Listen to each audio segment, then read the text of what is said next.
साधक को चाहिए कि वो पर दोष दर्शन को सर्वथा त्याग दे, क्योंकि दोष करने की अपेक्षा दोषों का चिंतन अधिक पतन करने वाला है।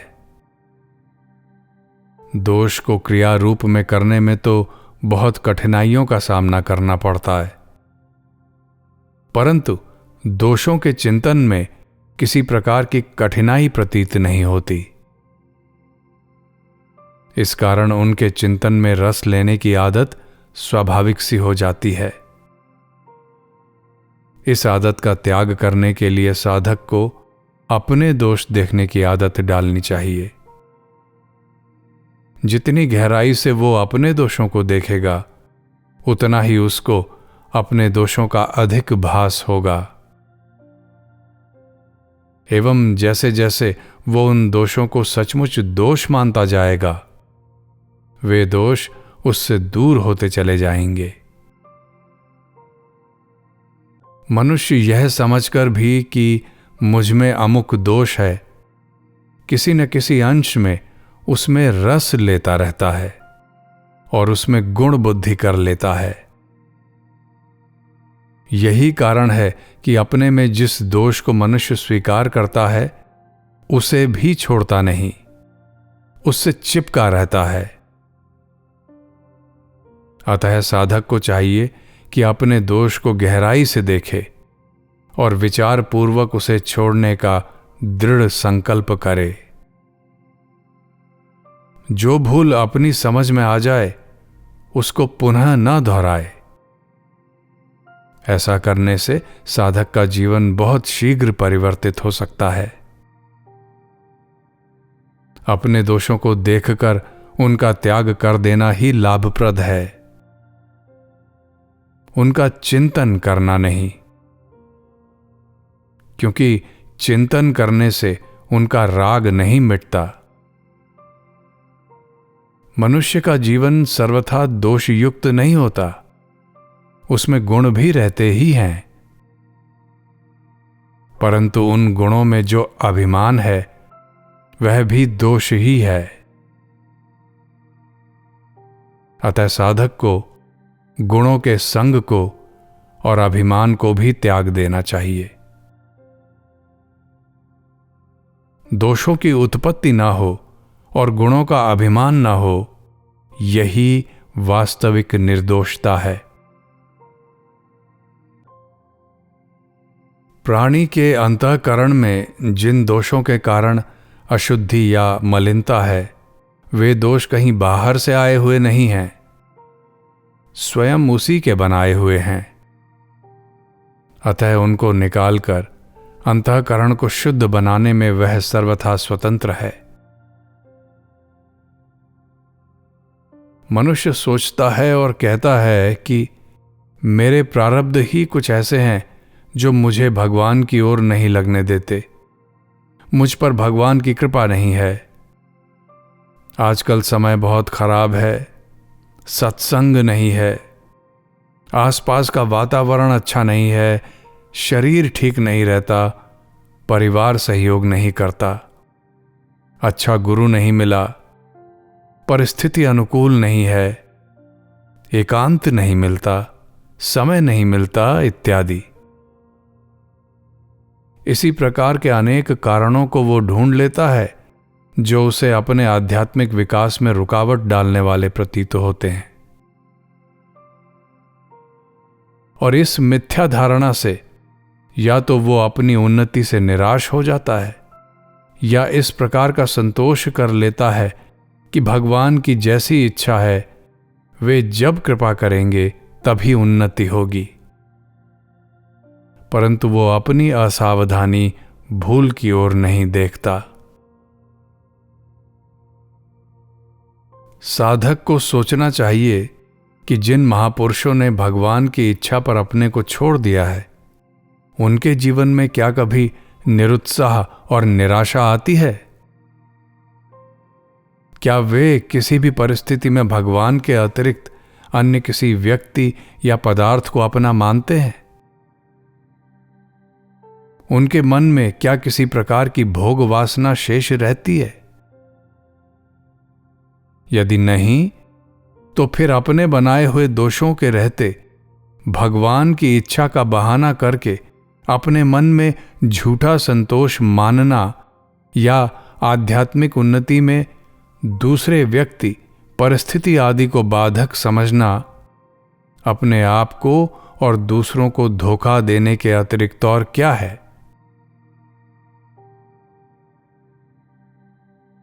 यह सोचकर साधक को यह निश्चय करना चाहिए कि भगवान की प्रकृति, जो कि जगत माता है, उसका विधान सदैव हितकर ही होता है।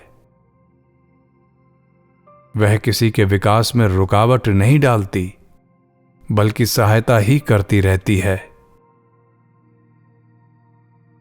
कोई भी व्यक्ति या समाज किसी के साधन में बाधा नहीं डाल सकता। कोई भी परिस्थिति ऐसी नहीं है जिसका सदुपयोग करने पर साधन में सहायता ना हो।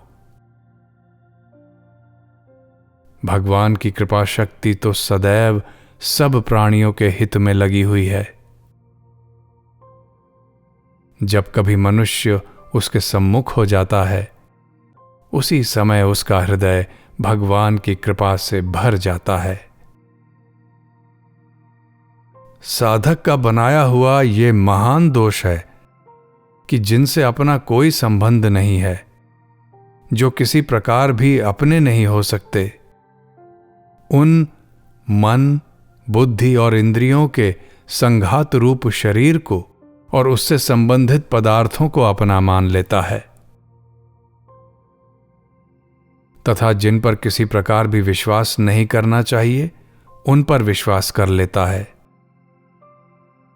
एवं जिन परम सुहृद परमेश्वर पर विश्वास करना चाहिए, जो सब प्रकार से विश्वास के योग्य हैं और सजातीय होने के नाते जो सचमुच सब प्रकार से अपने हैं, उन पर न तो विश्वास करता है, न उन्हें अपना मानता है और न वर्तमान में उनकी आवश्यकता का ही अनुभव करता है। यही एक ऐसा महान दोष है जिससे सब प्रकार के बड़े से बड़े दोष उत्पन्न हुए हैं और होते रहते हैं। यह दोष मनुष्य का अपना बनाया हुआ है, इसलिए स्वयं ही इसे दूर करना पड़ेगा। अपने बनाए हुए दोष को दूर करने में कोई भी साधक असमर्थ नहीं हो सकता।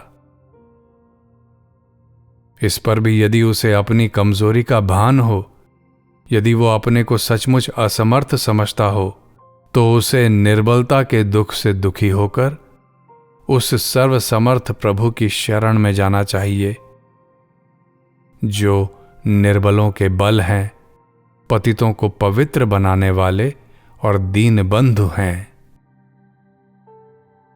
निर्बलता के दुख से दुखी साधक को उस निर्बलता का नाश होने से पहले चैन कैसे पड़ सकता है?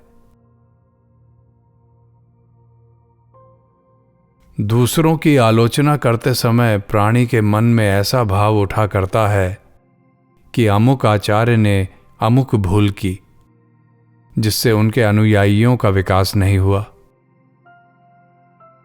अमुक नेता ने ये गलती की, अमुक समाज में ये दोष है, अमुक साधक ये भूल करता है, अमुक समुदाय के लोग इस अंश में भूल करते हैं।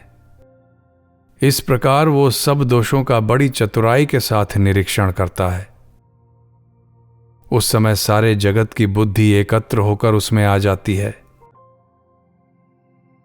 पर वही मनुष्य अपनी उस बुद्धि को अपने दोषों के देखने में नहीं लगाता।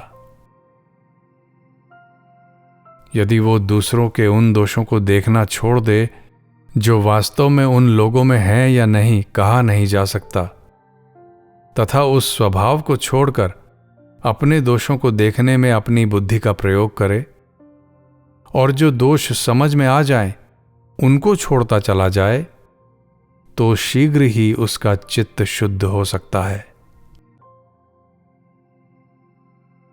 साधक को चाहिए, जो अपना नहीं है, जो विश्वास योग्य नहीं है, उसको अपना मानना उस पर विश्वास करना छोड़ दे। जो अपने को अनेक बार धोखा दे चुके हैं, उनका फिर कभी विश्वास न करे। कभी किसी भी परिस्थिति में उनको अपना न समझे। एवं जो प्रभु अनादिकाल से अपने साथी हैं, जो सदा ही उसके हित में लगे हैं, जिनके साथ साधक का नित्य संबंध है, जिन्होंने कभी किसी को धोखा नहीं दिया, वेद शास्त्र और संत लोग तथा अपना अनुभव भी जिसका साक्षी है, उन परम सुहृद प्रभु पर विकल्प रहित विश्वास करके उनको अपना मान ले। यही साधक का परम पुरुषार्थ है। जो दोष अपने बनाए हुए हैं उनको कोई दूसरा मिटा देगा, ऐसी आशा करना तथा उनको मिटाने से निराश होना, ये दोनों ही बातें उचित नहीं हैं, क्योंकि ये स्वाभाविक नियम के विरुद्ध हैं। लोग कहते हैं कि भगवान न्यायकारी हैं, परंतु साधक तो यही समझता है कि वे सदैव दया करने वाले हैं। यही कारण है कि वे अपनी दी हुई शक्तियों का दुरुपयोग करने वालों को दंड नहीं देते। यदि न्याय करते तो झूठ बोलने वालों की जीभ उसी समय काट डालते, चोरी करने वालों के हाथ काट डालते, परंतु ऐसा नहीं करते। वे तो सदा प्राणी पर कृपा करते हैं और इस बात के लिए उत्सुक रहते हैं कि ये किसी प्रकार मुझ पर विश्वास करके एक बार ऐसा मान ले कि मैं तेरा हूं।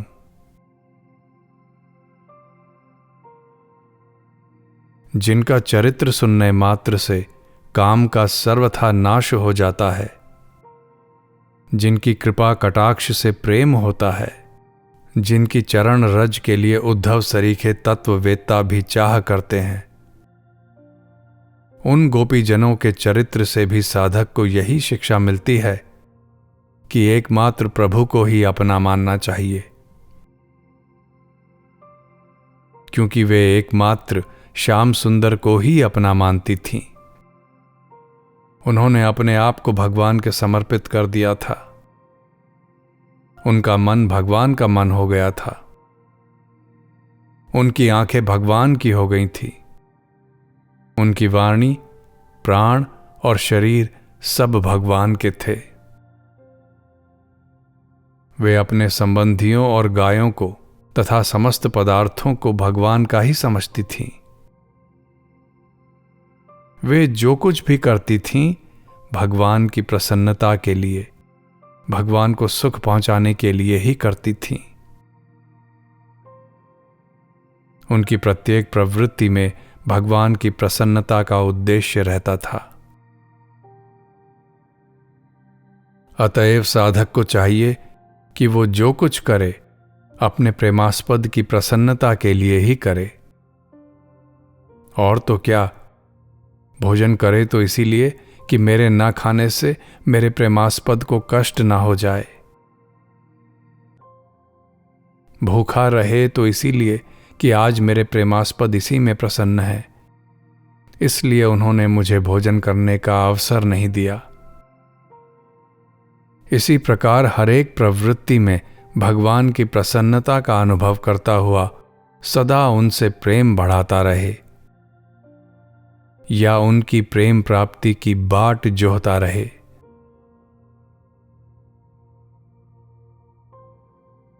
साधक को अपना जीवन सर्वथा भगवान के समर्पण कर देना चाहिए। उसकी ऐसी सद्भावना होनी चाहिए कि मेरा जीवन भगवान के लिए है। मुझे उनका न होकर एक क्षण भी नहीं जीना है। भगवान मुझे अपना माने चाहे न माने, पर मैं कभी किसी दूसरे का होकर नहीं रहूंगा। यदि साधक के मन में ये भाव आए कि भगवान को मैं जानता नहीं, मैंने उनको कभी देखा नहीं, तो बिना देखे और बिना जानकारी के उन पर विश्वास कैसे किया जाए और उनको कैसे अपना माना जाए? तो साधक को अपने मन को समझाना चाहिए कि तू जिन जिन पर विश्वास करता है और जिनको अपना मानता है, क्या उन सबको जानता है?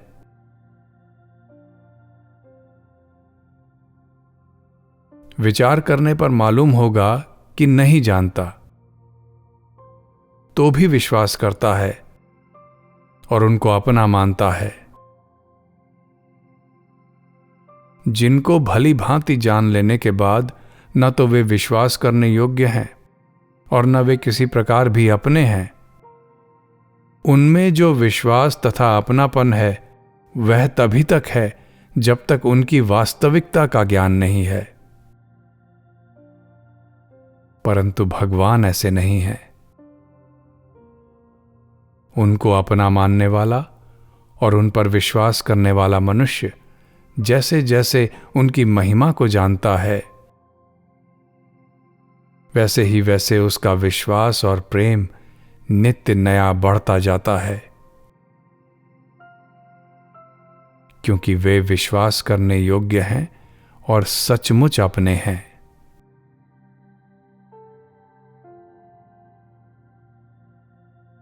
जिस साधक का ऐसा निश्चय हो कि मैं तो पहले जानकर ही मानूंगा, बिना जाने नहीं मानूंगा,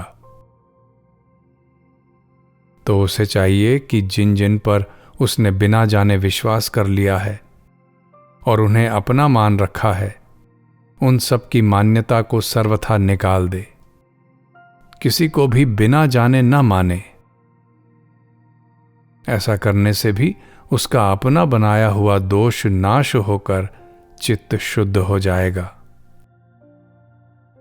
तब उस प्राप्त करने योग्य तत्व को जानने की सामर्थ्य उसमें आ जाएगी और वो उसे पहले जानकर बाद में मान लेगा। इसमें भी कोई आपत्ति नहीं है। यह भी उनको पाने का एक उपाय है। जिन्हें मनुष्य अपना मान लेता है और जिन पर विश्वास करता है, क्या उनमें स्वाभाविक प्रेम नहीं होता? क्या उनमें प्रेम करने के लिए मनुष्य को पाठ पढ़ना पड़ता है? क्या किसी प्रकार का कोई अनुष्ठान करना पड़ता है? या कहीं एकांत में आसन लगाकर चिंतन करना पड़ता है? क्या ये सबका अनुभव नहीं है कि ऐसा कुछ नहीं करना पड़ता, बल्कि अपने आप अनायास ही प्रत्येक अवस्था में स्वतः प्रेम हो जाता है? साधक को चाहिए कि प्रतिदिन सोने से पहले भली भांति अपने सारे दिन के जीवन का प्राप्त विवेक के द्वारा निरीक्षण करे, अर्थात किन किन दोषों का किन किन कारणों से कितनी बार दिन में मुझ पर आक्रमण हुआ। उस निरीक्षण से जो असावधानी समझ में आए उसे त्यागने का दृढ़ संकल्प करे और उस दोष के विपरीत भाव की अपने में स्थापना करे। यदि झूठ बोल दिया हो तो जिस प्रलोभन से वह दोष हुआ है उसकी तुलना सत्य भाषण की महिमा के साथ करके अपने मन को समझाए, ताकि पुनः वो किसी प्रकार के प्रलोभन से आकर्षित न हो, तथा यह संकल्प करे कि मैं मिथ्यावादी नहीं हूं, अब कभी भी मैं झूठ नहीं बोलूंगा।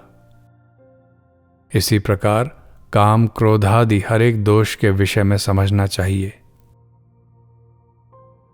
प्रातः उठने के पश्चात जिस जिस कार्य में प्रवृत्त हो उससे पूर्व विवेक पूर्वक भली भांति निर्णय कर ले कि मेरे द्वारा जो कार्य होने जा रहा है उससे किसी का अहित या किसी के अधिकार का अपहरण तो नहीं हो रहा है। जिन कार्यों में दूसरों का हित, उनके अधिकार की रक्षा निहित हो, उन कार्यों से कर्ता में शुद्धि आती है। और परस्पर में स्नेह की एकता सुदृढ़ होती जाती है। हृदय प्रीति से भर जाता है। साधक किसी का ऋणी नहीं रहता। ऐसा होने पर साधक के जीवन में स्वाधीनता आ जाती है। उसे प्रेम, विवेक और योग की प्राप्ति होती है, जो मानव जीवन का लक्ष्य है। क्योंकि प्रेम से भक्ति, विवेक से मुक्ति, योग से शक्ति स्वतः प्राप्त होती है। यदि संभव हो तो 7 दिन में एक बार जिनसे स्वभाव मिलता हो, ऐसे सत्संगी भाइयों के साथ बैठकर आपस में विचार विनिमय करे और उनके सामने अपने दोषों को बिना किसी संकोच तथा छिपाव के स्पष्ट शब्दों में प्रकट कर दे तथा उनको हटाने के लिए उनसे परामर्श ले। ऐसा करने से साधक के दोष शीघ्र ही मिट सकते हैं।